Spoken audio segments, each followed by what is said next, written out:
guys, my name is Ryan Williams and I want to welcome you back to this week's play video brought to you by the Dakota Medical Foundation and TNT Kids Fitness and Gymnastics. This week's play video is going to focus on the stability skill of static balance. Static balance refers to maintaining a stationary position throughout a movement. Often the first thing that comes to mind is standing on one foot. And yes, you are correct. But did you know that standing still in a line or sitting attentively in a chair are also static balance skills? How often do you try to get your students to stand still or sit attentively in their chair? Every day, right? Well, work on the static balance will strengthen the muscles needed to maintain a balanced position or posture for a period of time. Practicing balance also teaches students to learn where they are in space. In this video, I will share with you what this looks like and some fun activities to do inside the classroom or outside on the playground. When teaching students how to balance, they need to focus their eyes on something in front of them. Normally, children will look down at their feet. They also need to extend their arms to the side to help counterbalance.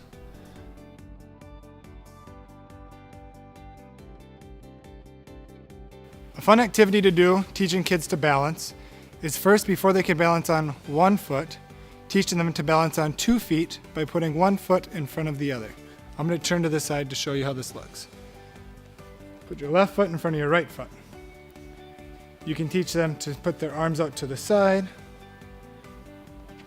arms at their side, on their hips.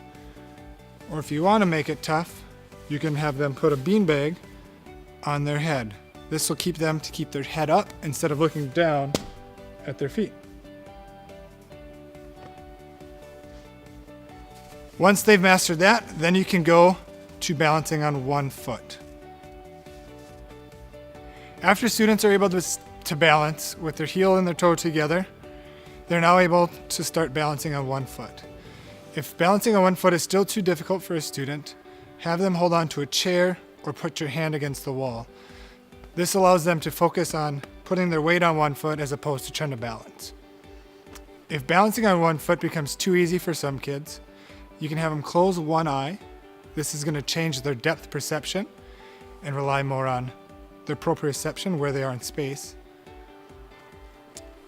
If balancing and closing one eye is too easy, have them close both eyes. That gets to be a little more tricky. Also, in a couple other activities you can do is, we like to do the airplane, where you have one foot out to the side behind you, and your arms out like wings. You can also do the tree. You can be more creative, just thinking of things that are upright and what ties into the theme of your week. So the previous activities we've done, we've just needed ourselves in space. The next few activities are going to be with some sort of props. It could just be a line on the ground, a cone, and a beanbag. So the line on the ground is simply just your balance beam. Walking heel to toe, looking forward, not down at your toes. When you look down at your toes, you lose your balance.